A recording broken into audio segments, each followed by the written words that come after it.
I've cussed before. As you've seen recently, there has been a lot of drama surrounding CoryXKenshin. This rabbit hole goes insanely deep. I did do a video talking about it recently, but also on top of that as well, other YouTubers have tried to make like really pathetic exposés on him. And also, as you've probably seen, Cory has ended up responding himself. Now, before I talk about Cory, I want to talk about a YouTuber that has been going after him for quite a while. Someone who basically used to be an ex-friend of him and is now slating him at any possible chance. So Mav is a YouTube channel that has nearly 1,500,000 subscribers. And also the guy is an old head. He has been on the platform a very long time. Now, this is someone who's posting, you know, let's plays, gameplay videos, and also kind of review style content since 2014. 2014 was 11 years ago. Oh my God. Now, he might not be a creator that you've heard of, but he's actually someone that frequently collaborated with CoryXKenshin. They do videos together on PUBG, Call of Duty, Rainbow Six Siege. But unfortunately, it seems that they aren't friends anymore. And that's the reason why he made a 40-minute expose in quotation marks, on Cory. Now, to go back a little bit more, he did actually post a video 2 years ago titled Why CoryXKenshin and I Are No Longer Friends. And this video, he basically tries to explain the rift that built between them over time. Basically, he felt like he had to make the video because a lot of people were asking, where's Cory? Why isn't Cory in any of your videos? Because obviously CoryXKenshin is a monolith on YouTube. And this guy, not so much. I felt it was necessary, not just for a lot of people who were stuck in some sort of realm of confusion, didn't know what was going on with our friendship, hadn't seen us create videos together in like 5 years, but still kind of held on to that. This is for those people, and this is for myself also, to tell my truth, get this off of my plate and off of my chest. Like the title of the video says, CoryXKenshin and I are no longer friends. We no longer associate with each other. So it basically goes into detail saying that him and Cory met on a podcast originally. They had really good chemistry. They hit it off. And I just want to say, like, meeting on a podcast is a crazy statement to make, seeming that nowadays podcasts are so brain dead because all you really need to do is buy one of the Shure SM7B, the podcast mic. I mean, personally, I only stole the microphone because I saw it in a Markiplier video. But yeah, most podcasts are completely brain dead. You do not need any chemistry. You don't need any personality. You can just yap about anything. So the skivvy toilets are good. Well, the skivvy toilets declared war against the whole planet. They caused pure destruction without caring who or what got hurt. But he tries to explain in the video, once they actually started to make content with each other, problems started to arise. Now, Cory and I met each other back in 2014. We were both on a podcast, and we ended up being mutuals. And, you know, we hung out a little bit, played some games here and there, found a mutual enjoyment. Like, we really connected with each other. We really, you know, enjoyed each other's company, which was really cool. I mean, to be fair, this was mid-2010s gaming. There wasn't a huge amount of variety there. I'm not even sure if in 2010 that PewDiePie was doing Amnesia Let's Plays. Now, one of the points he brings up here is the amount of hate he got for being called like a Cory clone, because again, like, Cory's fan base were enormous compared to this guy. Now, when you're working with people or friends and you're in the same realm, kind of like working around each other, doing the same things, of course, you're going to bounce ideas off of each other. You're going to be inspired by some of your, you know, fellow coworkers, your friends, things like that. And after time, there were just a lot of similarities in some of the stuff that we were producing. I remember, in fact, you know, even up to this day, getting comments telling me to quit copying him, like, just stop trying to be him. So that was one form of comment from that audience base that kind of stuck with me and kind of messed with me over time. And I feel like that's a very common problem with kind of like Let's Play groups and people that do, like, you know, let epic funny 9gag moments. You'll always have one creator that's monolithic compared to the others. I mean, one example I can think of is Smitty. He's an entertaining, you know, let funny moments man. He has a group of friends that he frequently does content with, and these guys, they get like a fraction of Smitty's views. I'm pretty sure if you combined every person he collabed with that recorded their own POV and combined the views together, it would still be less views than Smitty. But, you know, that's kind of what happens. A lot of people will only watch like the biggest person's perspective and then not really bother watching, you know, the other creators as well. And some people are fine with that. You know, they're just happy to be involved in the content. But then other people, they can get quite bitter over it. And then he also goes on to say that he found it quite annoying that whenever Cory would step away because of, you know, burnout, mental health reasons, the fans would then go over to his channel and start asking him, where's Cory? Where's CoryXKenshin? But again, if you're collaborating with someone who's like a million times larger than you, I feel that's just part and parcel. You know, it's like, I mean, here's a good example, right? Cold ones. You've got Max and you've got Chad. If one of them disappeared, everyone would of course ask the other guy where his friend's gone. And apparently this really tilted him because he would post like personal projects or things that he was happy with, and no one would care. And instead they'd just ask where Cory was again. Throughout his growth and work, you know, there were times where he would have to step away, whether it was for mental health or just because that's how he is. He needs to pull back and kind of like give himself some time to breathe, which is completely understandable. That's the type of person that he is. But during those times, there would be repercussions and backlash from working together, being colleagues, where not just myself, but other people who would work with him, we would all see a wave, an influx of people who would come and bombard our comment sections, our DMs, our mentions, all of it, nonstop, asking where he's at, when's he gonna be back. And initially it was okay, you know, it wasn't like it was a big deal, but as the climb grew and grew and grew, because he is one of the biggest YouTubers on this platform, eventually it started to become a little bit out of control, a little bit hard to manage. And for me, eventually it got to the point where it was messing not only with my mental health, but with my business. And then he brings out the classic allegation, accusing Cory of basically ribbing off his content, stealing video ideas, skits, because Cory obviously does a lot of skits in his videos. I feel like in a lot of like Let Funny Moment groups, Let's Play groups, whenever there is a falling out, that's always the accusation that's said first of like, oh, he was stealing my content all the time. I feel like everyone steals from everyone, right? Like you need to steal from someone to be inspired, but what you then do is you turn it into your own thing. I mean, most people who claim to be original, they're not. They're just an amalgamation of a bunch of other sources and inspirations. But because it's not from one single source, it's not directly copying. Like you need a template to base it off. And if you're collaborating with each other constantly, you're going to end up looking at the channel, seeing the views and how this one guy is doing better than you and think, okay, how do I do that? You know, I mean, a good example here is like when I made the Cry of Fear video like 4-5 years ago now. That's terrifying. You know, I called it like the biggest skrilt you've never frilted or something like that. I probably stole that title from someone, but because that video did so well, you saw a plethora of YouTube channels that would never explicitly state the name of the game and just always call it the biggest chungus you've never mungused. Did I just do a humongous bit in current year? Oh no. And then all of this apparently led Mav to breaking down, basically saying that he should have talked about this sooner and it's taken a massive toll on him. So between that sort of back and forth and me being afraid to express myself, because I had always thought that, you know, maybe there was a little bit too much inspiration taken from my own works, doing, you know, skits before like gameplays and stuff, doing live action stuff, incorporated with gameplays to sort of evolve them to make them less of a just here, I'm sitting here playing a video game, to more just like, hey, let's make this live, interactive, let's do some things. You know, I had just graduated from film school, but throughout time, you know, some of those lingering feelings about that, and definitely the taking breaks and the massive influx of where is he, where did he go, do you know where he is, when are you gonna work again, it broke me down.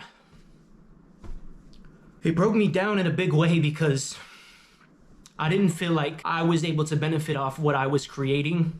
I felt like somebody else was benefiting off of what I was doing. So this is when Mav basically started his hate arc against Cory. So because of this, when people were attacking Cory, he didn't feel the need to defend him. But then he also went the extra mile, and he even admits this in the video from 2 years ago, that he would like talk about personal information about Cory with other people, and then they would go and post it on public forums. And so I didn't make the best decisions. I didn't defend him when people were talking crap on his name, partially because I had felt that there was a piece of it that was actually true, but also because I was scared and I was far, far away from how I am now. But I also allowed my frustrations from everything that had led up to this point to seep into conversations with other people, nasty people who went and spouted that on the internet, that went and told things that were told in private to public forums, and told people about some of the things I was frustrated about. So because of that, I felt guilt, and I held guilt with me. Now, apparently he did reach out to Cory and directly apologized, but you know, you can accept an apology, but there's still obviously going to be a rift there. And apparently whenever he tried to reach out to Cory, he was just hit with radio silence, which, to be fair, I mean, from the stuff that he's admitted, just being very emotional, talking shit about him to other people, and then they used that, like, you know, posting it online. I think that's pretty fair to, you know, accept the guy's apology. You know, Cory's a guy that quotes God all the time, have love in your heart, but, you know, everyone has their limits, and not speaking to him again,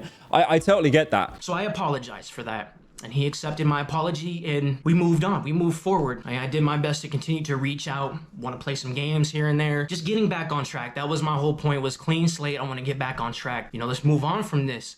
But I felt radio silence for a while. And then going back to my texts and just seeing like 6, 7 unanswered texts and not realizing it until finally it was time to say, you know, like, whoa, like this all feels different. Something about this has changed, and you can feel the atmosphere of the friendship change. So then apparently he sent the final text, basically admitting fault, apologizing, and just hoping that they can both move on. But in this video from 2 years ago, if you look at the like ratio, it's really good, mostly because he admits fault, he apologizes, he's shown the public that he was a very emotional individual, and what he did was bad, but he still apologized and tried to make up for it. And that's really weird, because the next update, the more recent call out, it has nothing like that. So after what seems to be, from what I see on the uploads, a 2-year-long break from Mav, he uploads a new video titled The Hidden Life of CoryXKenshin. Now he basically ends up doing like a Netflix recap at the start, talking about how he met Cory in 2014 and then being close friends until Mav cut ties with him in 2023, 9 years later. And then during the period of cutting ties with him, he basically, you know, explains that he released a video talking about everything that went down. And he said that that original video, you know, he got a lot of positive feedback, but also a lot of harassment from Cory's fan base. The response, however positive,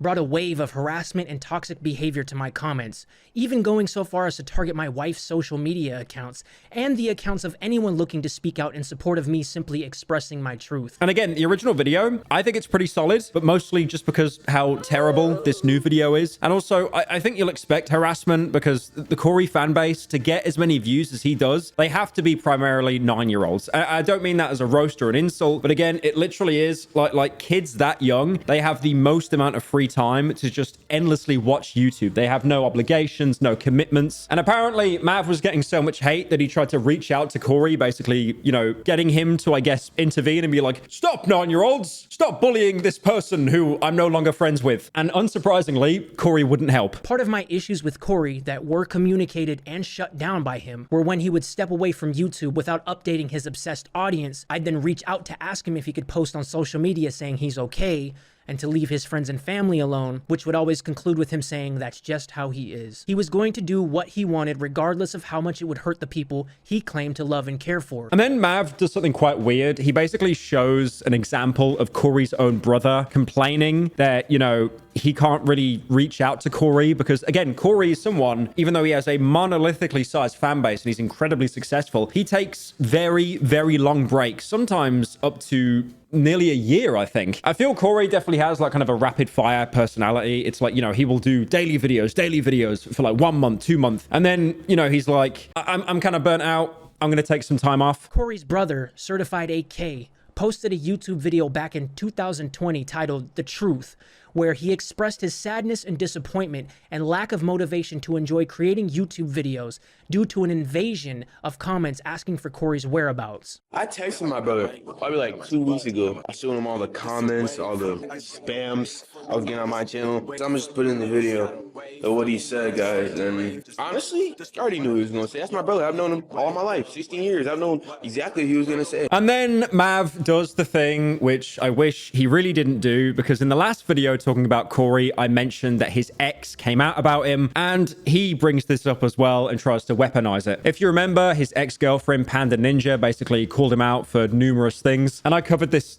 all the way back in July. And those DMs I talked about in that video, he's basically claiming that these DMs are true. And also because apparently Mav saw Panda and Cory in real life, he can attest that this is the kind of behavior that Cory has. Recently, Panda Ninja, who was an ex-girlfriend of Cory's, spoke out about her time being with him on and off through the years from 2016 onward. I met Panda in August of 2017, where myself, Panda, and Cory all spent time in person. Not only did I meet Panda, but I got to see her and Cory's chemistry around each other. Based on my own personal conversations with Cory and my time around both him and Panda, I believe her account and confirm that the messages align with what I witnessed. I can confirm that the screenshots she provided when telling her story are in fact true, and Cory's behavior and language seen in the text messages are in fact real. And then he adds other women as well who apparently were with Cory, and there's like a pattern of behavior. Shortly after Panda's story circulated, another woman reached out to Panda with more proof of Cory's terrible behavior with women, disregarding personal boundaries, and even going so far as to have close friends keep tabs on what these women were saying and doing on their social media accounts. He basically is just claiming that Cory is a very deeply selfish person, doesn't really care about other people more than himself. And obviously Mav making this video, if you go back on the video from 2 years ago, he is incredibly biased in this situation. The problem is, from what I see here, Cory is someone that will work like a Trojan, and then he will get burnt out and he'll quit. And a lot of people, when they take a break from YouTube, the last thing they want to do is like go on Discord or go on Twitter. They want to just like fully, matrix unplug from all of that stuff. So basically, from what I see, Cory not talking to anyone and wanting to just be kind of on his own. I mean, the guy could be a massive introvert. Because, a lot of YouTubers, a lot of content creators, we are very awkward people in real life. A lot of us were fucking nerds growing up. No one really likes to admit that, but there's so many YouTubers that I've met, and when you meet them in person, they're just, they're just regular people. They're not like doing this, oh, I have a commentary voice. I'm so loud. Listen to me. Listen to my opinion. If you don't agree, I'm going to set my fan base on you. And a lot of people can chalk that up as awkward because, again, like a lot of YouTubers are naturally introverts. What most YouTubers do for the past 10 years is sit in their bedrooms, sit in their office making videos. Obviously, there's a new wave now of content where it is just like, I went to this restaurant and I ordered a pizza for $10,000, or, here's what it's like visiting India. And they've all got the TikTok accent as well. But originally, YouTube, especially with the old heads, there were people that were just making videos in their bedroom or at their parents' house. I mean, dude, I was literally making content at my parents' house up until, probably like 8 months ago. I mean, there's obviously some dynamics there. Like my parents, okay, this is like the neat cope incoming, but like my parents do work with the business, and I lived with my parents the longest time. But there's so many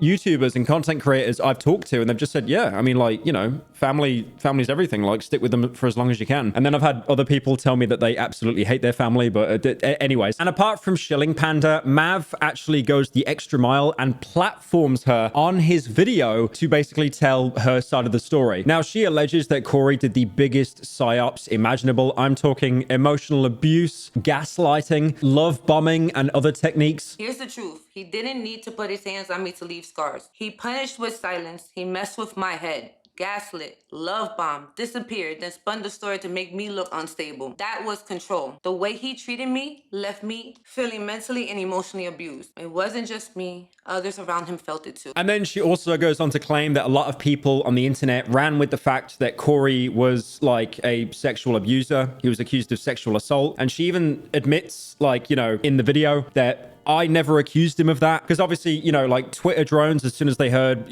something Cory sexual, it was instantly, the worst thing possibly imaginable. Also, y'all ran with some essay shit I never even said. Not once, not hinted at all. But because reading is hard and critical thinking is extinct, you turn your own fake headline into a whole narrative. I said he didn't do that. I repeated it. The fact I had to say it over and over proves you weren't listening. You were twisting on purpose. Just because it wasn't essay doesn't mean it wasn't abuse. She also attacks Cory for apparently being like a fake Christian, a performative Christian, apparently using it to just deflect attacks. And the worst part, he chose to sit back and let it happen. This is the man who calls himself a Christian. He allowed harassment to happen in his name. He stayed silent while others did the fighting for him, and he built a brand on values he never lived by. Christian on Sunday, manipulator every other day. Tell me, what's Christian about that, fucking coward? And don't get it twisted. Bringing up his religion isn't crazy. He built that image himself, wore it like armor, used to sell himself as someone pure and untouchable.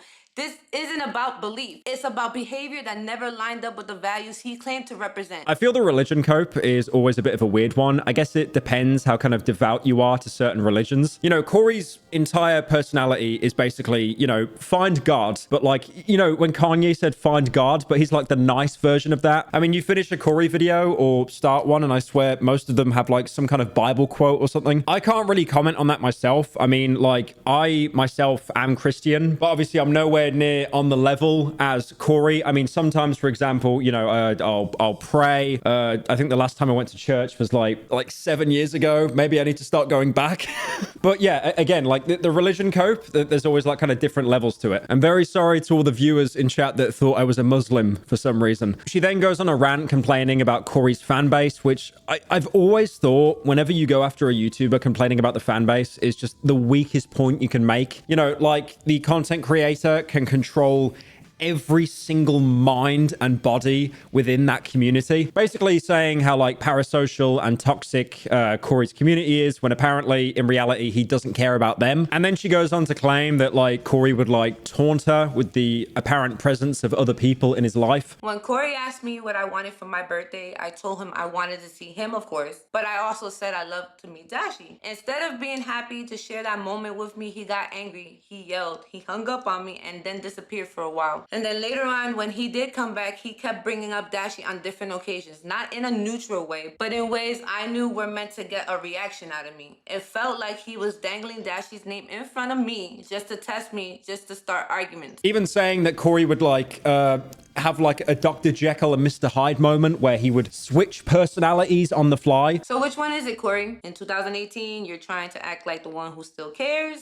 In 2019, you're bitter and aggressive. In 2022, you're rewriting history to make me the problem. She also claims that Cory lied to Mav about her cheating on him, but Mav apparently has all the receipts to prove that this isn't true. And in the video, the receipts aren't shown. Lamau. Cory told Mav that I cheated on him and went back to an ex. He made me look horrible in front of him, but here's the truth. Mav has seen every receipt. He knows the facts now. I never cheated on Cory. Not once, not at all. Basically, then going on to say that Cory at the time had like multiple partners and Panda and him were dating in 2018. And then she goes after the people that accused her of lying about her cancer diagnosis. And I saved this for last, since some of you thought it was okay to pick apart my cancer diagnosis. Fuck you. You don't get to question something you've never lived through. You don't get to dissect dates like you're solving a puzzle while I was fighting to stay alive.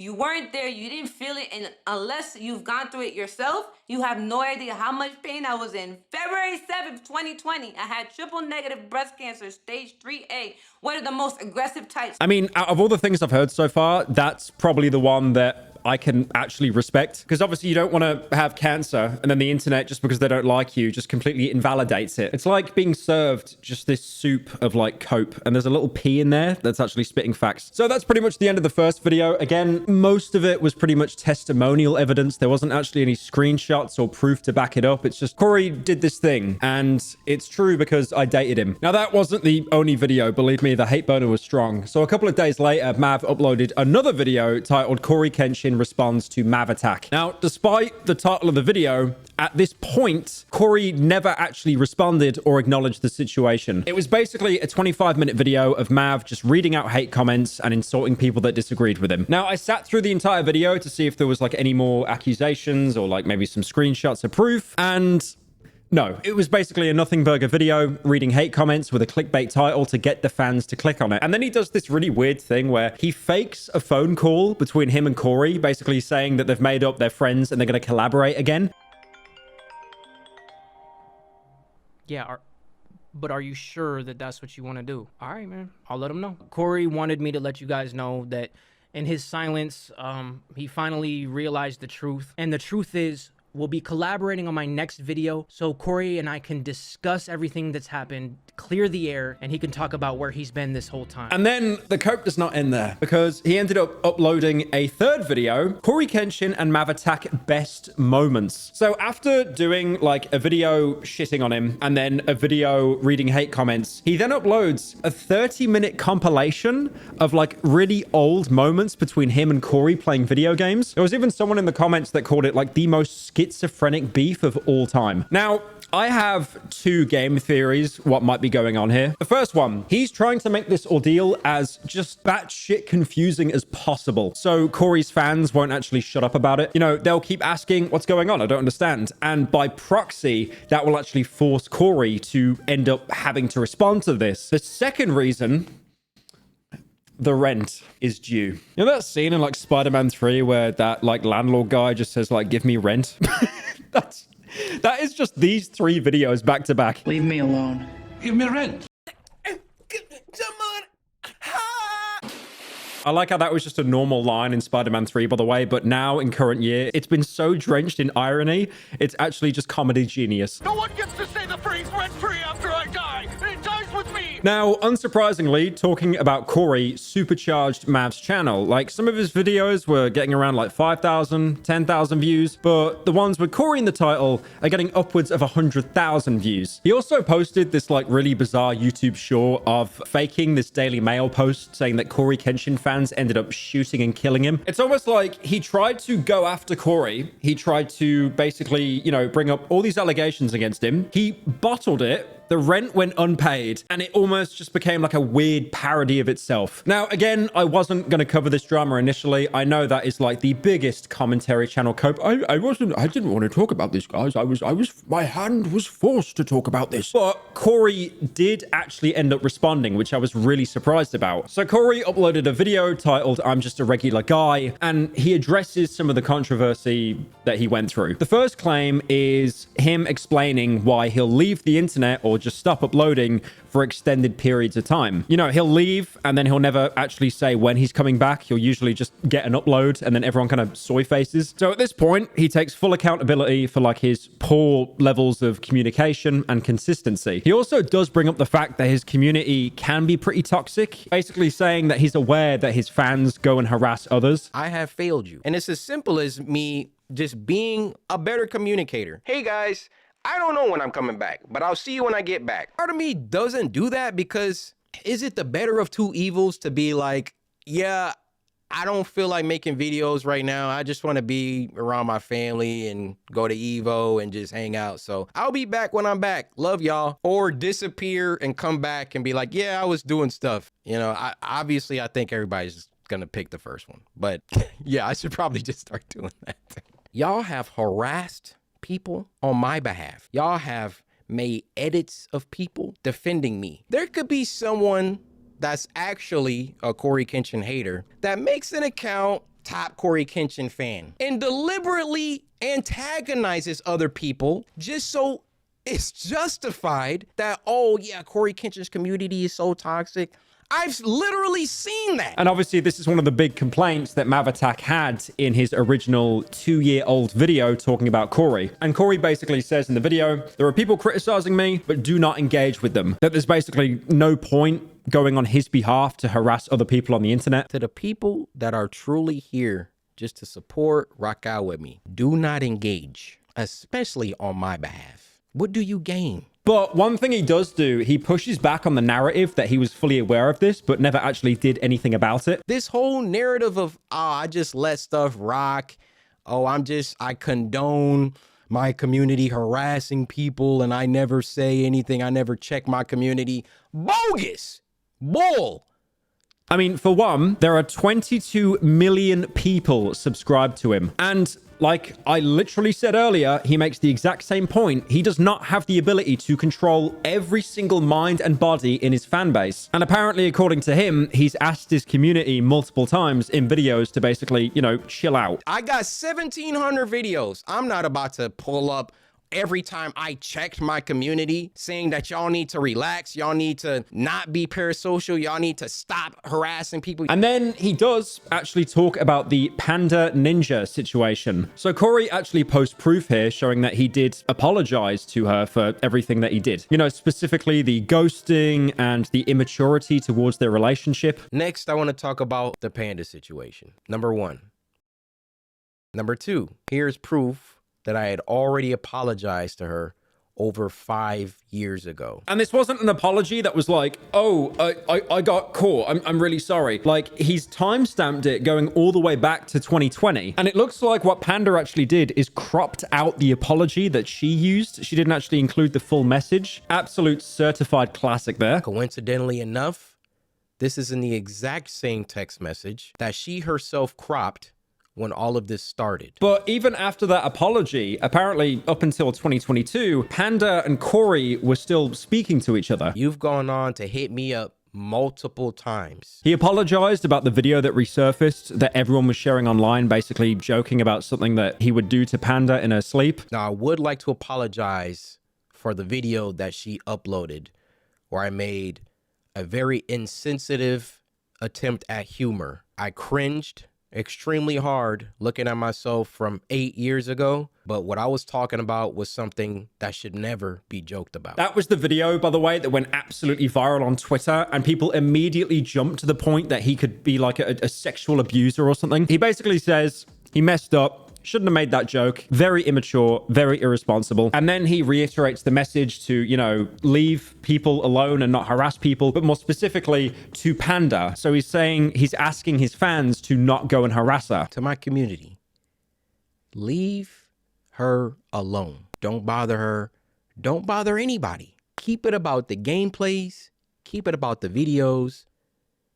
Do not harass anybody. And honestly, that's pretty much the bulk of Cory's response. Most of the video is basically him just talking about how he's a normal guy. There's only a very brief snippet within the video of him actually addressing the more serious stuff. But the entire message and point of that video is what the title says. He's a regular guy. You shouldn't idolize him. Now, Mav Attack in the video wasn't mentioned by name, and I can totally see why. I feel that the Mav videos were probably one of the main reasons that he made this video in the first place. But obviously, if he name drops Mav will get a ton of attention to his channel. He'll keep making rent-free Cory videos. And even though Cory asked people to not harass people, people will still do it. Like, again, you cannot control your entire fan base. You will always have people that go out and do the thing that you don't want them to do. Well, to absolutely no one's surprise, even though he wasn't mentioned by name, Mav uploaded another video, and this video came out like an hour or a few hours after Cory's video. So Mav is basically in this video walking around his town with printed out pictures of Cory,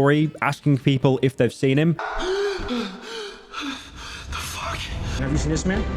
No, okay. Thank you so much. You seen this man by any chance?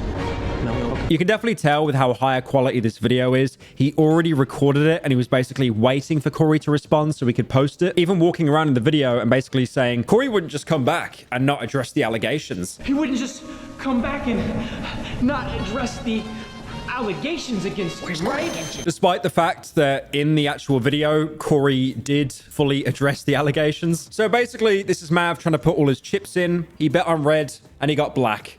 Unlucky. He also goes all in, just calling Cory like a fucking pussy that has never stood on anything. It's all about fame and money to him. Fucking pussy. You don't stand on shit. You never have. You never will. And then there's this whole clip of Mav like tweaking under a bridge. I don't know why. Story.